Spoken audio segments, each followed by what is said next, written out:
Pues nada, como ha dicho Luis, soy Salvador Morano, director técnico de inspección de AGQ Labs, y yo vengo a hablarles del papel que las entidades acreditadas 17.020 y 17.025 les ha asignado este Real Decreto 646.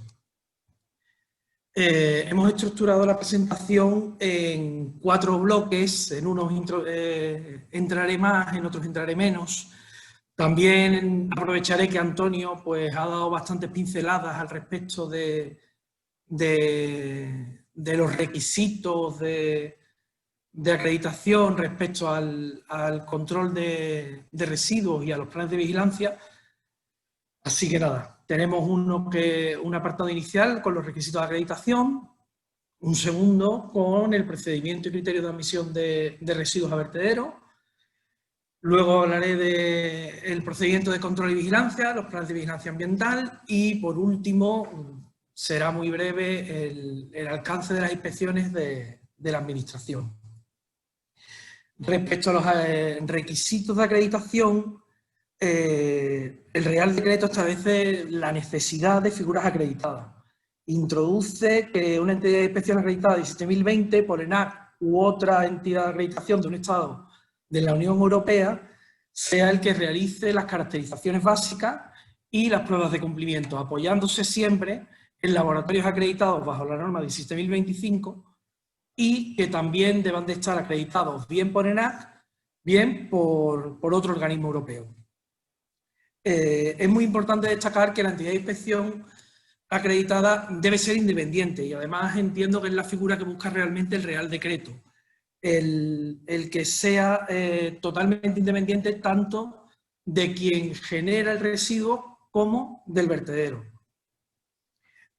Ya dicho eso, esto mismo lo establece para los planes de vigilancia ambiental. Y por último, el refuerzo de la inspección que establece el artículo 17 abre la posibilidad de que las administraciones cuenten con el auxilio de entidades colaboradoras para realizar la función. ¿Qué es la acreditación? Es una herramienta establecida a escala internacional para garantizar confianza sobre la correcta ejecución de determinados tipos de actividades, denominadas actividades de evaluación de la conformidad, y que incluyen ensayos, calibración, inspección, certificación o verificación, entre otras. En concreto, las entidades de inspección, la norma 17.020 establece los requisitos que debe cumplir una entidad de inspección. Se define como inspección el examen de un producto, proceso, servicio, instalación o diseño y de determinar su conformidad respecto a unos requisitos. ¿Qué es la acreditación 17.025? La acreditación 17.025 asegura que el ensayo tiene la capacidad técnica y humana para realizar la actividad que ampara dicha acreditación. Al igual que la 17.020, es una norma internacional que busca aumentar la confianza del usuario en las organizaciones que están acreditadas. En España, como ya he dicho antes, es la Entidad Nacional de Acreditación, ENAC, quien concede tanto las acreditaciones 17.020 como 17.025. Y lo que se busca principalmente es conseguir resultados técnicamente válidos. Yo aquí siempre me gusta incidir en la diferencia de una 17.025 respecto a una 9.001.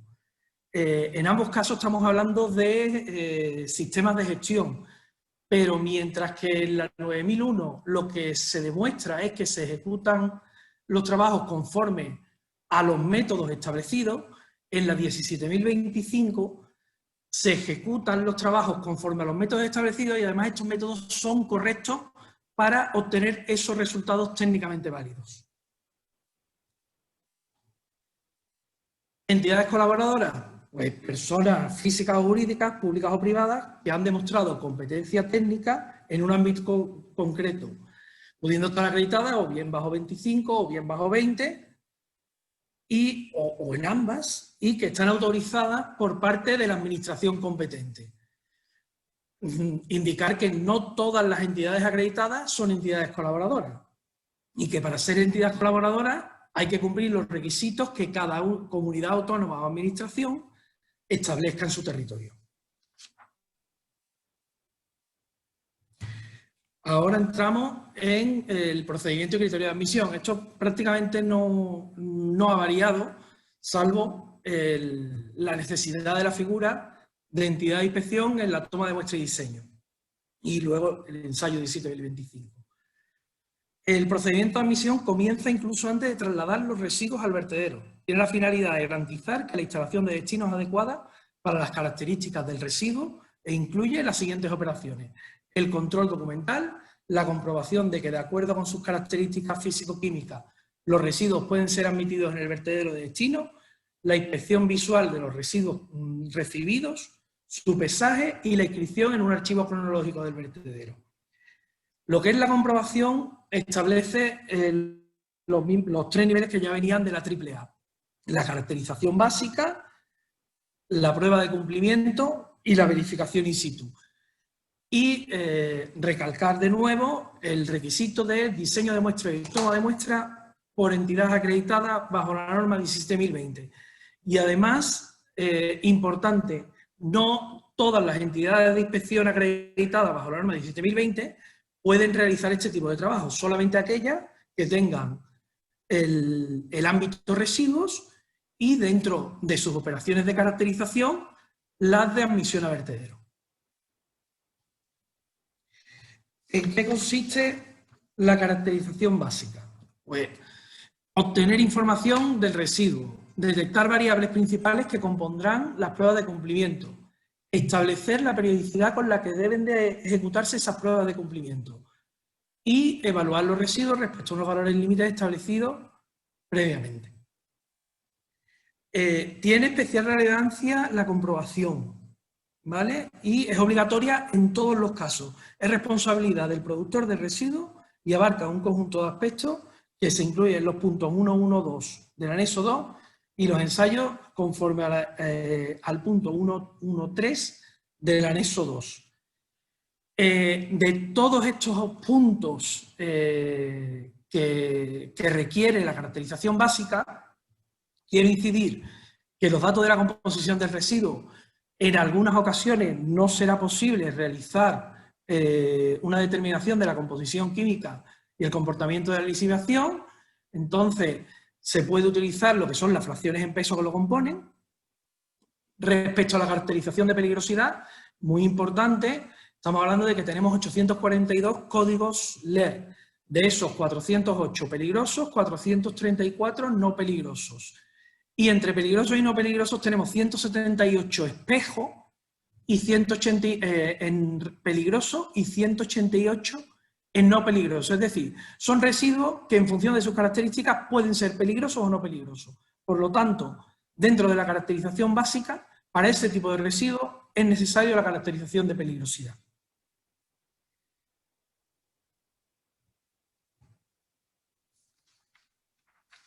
Importante, la caracterización básica. ¿Para qué residuo?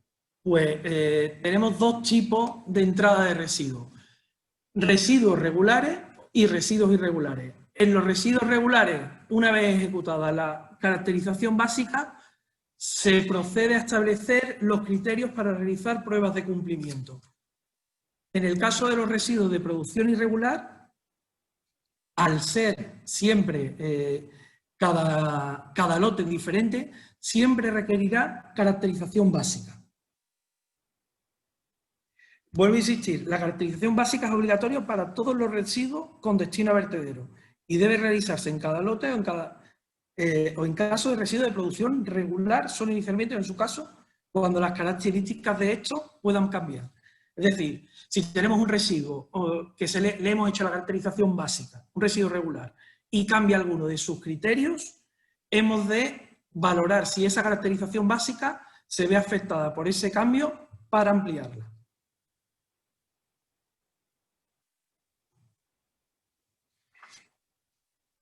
La prueba de cumplimiento, pues es la comprobación periódica a lo largo del tiempo de que las propiedades del residuo de producción regular no varían. ¿Qué debe incluir? Aquellos parámetros que en la caracterización básica se hayan determinado como críticos. Pueden establecerse porque sean los más próximos a los límites legales o porque tengan un porcentaje respecto al límite establecido. ¿Y cuándo se debe realizar? Cada 500 toneladas de residuo enviado a vertedero o, si la entrada es menor, una vez al año.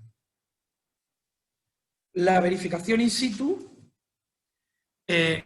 consiste en la comprobación visual de que los residuos remitidos al vertedero se corresponden con los que son objeto de caracterización básica o pruebas de cumplimiento, ¿vale? También se someten a verificación in situ aquellos residuos que están exentos de realización de pruebas de admisión. Estamos hablando de los residuos domésticos. El contenido de la prueba de la verificación in situ, pues revisar la documentación que acompaña al residuo, el pesaje, la inspección visual antes y después de la descarga, comparar con la fotografía de la caracterización básica y determinar la temperatura. Y se realiza con cada envío del residuo.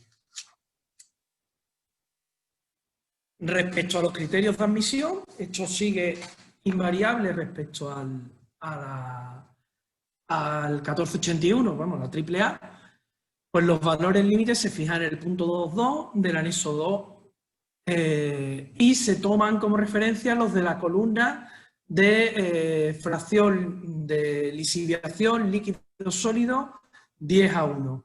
La norma frente a la que se hace la lisiviación es la UNEEN 12457, parte 4, y en algunas ocasiones, cuando el órgano competente así lo determine, se pueden realizar también y comprobar los valores del ensayo de...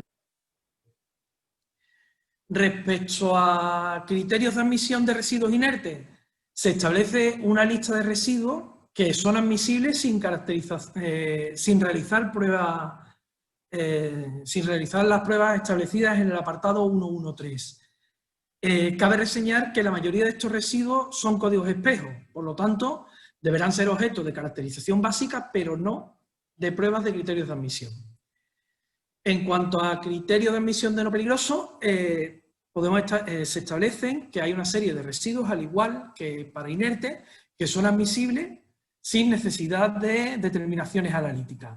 En este caso estamos hablando de los residuos municipales no peligrosos tratados y los residuos del tratamiento de residuos recogidos de forma separada mezclada. Pero sí se establece para estos residuos que están exentos que con una frecuencia mínima trimestral se determine el contenido de materia orgánica y la efectividad del tratamiento. Respecto a los valores límites de residuos no peligrosos, una aclaración respecto a la orden AAA, aquí ha quedado bastante más claro, establece que en aquellos residuos no peligrosos que vayan a ser objeto de depósito en vertedero de no peligroso, su comprobación se orientará a la verificación de su no peligrosidad. Es decir, se realizaría la caracterización básica y una vez que se determine que es no peligroso, puede ser admisible. Por lo tanto, en un vertedero de residuos no peligrosos pueden ser admitidos los residuos con código absoluto no peligroso, los residuos con código espejo, siempre que se verifique su carácter de no peligroso, y los residuos no peligrosos granulares, junto con residuos peligrosos no reactivos estables, que no excedan los límites de concentración establecidos en la tabla 222 del anexo 2. En el caso de residuos monolíticos, se puede establecer los mismos criterios que para residuos granulares previa trituración de la muestra. Respecto al procedimiento de control y vigilancia, establece un control de lisiviado, de gases, aguas superficiales, subterráneas y el vaso. Donde en los lisiviados, en cada punto de descarga, la metodología, la toma de muestras conforme a normas, volvemos a lo mismo, entidad de inspección acreditada 17.020 y periodicidad para determinar su composición cada 3 meses. Control de gases en los puntos de emisión o de quema, al menos metano, CO2 y oxígeno de manera mensual y sulfídrico hidrógeno u otros parámetros según el tipo de residuo de vertedero. Las aguas superficiales, al menos siempre un punto aguas arriba y otro punto aguas abajo. La composición también de forma trimestral. Las aguas subterráneas, un punto aguas arriba, 2 puntos aguas abajo, con la toma de muestra también con forma normal, y la periodicidad en función de la masa de agua, aunque lo más habitual es que se ciña a realizar de forma trimestral, al igual que lixiviados y aguas superficiales. Y por último, el control del vaso de estabilidad. Por último, al respecto del alcance de las inspecciones de la Administración, pues establece la periodicidad mínima trimestral y establece un contenido mínimo de las inspecciones, entre las cuales en los puntos 3 y 4 pues es el criterio de admisión y el procedimiento de control y vigilancia. Y volver a recalcar que la Administración puede contar con el auxilio de entidades colaboradoras acreditadas 17.020 para realizar estas funciones. Y nada más, muchas gracias por todo y cualquier duda, pregunta, aquí nos tenéis.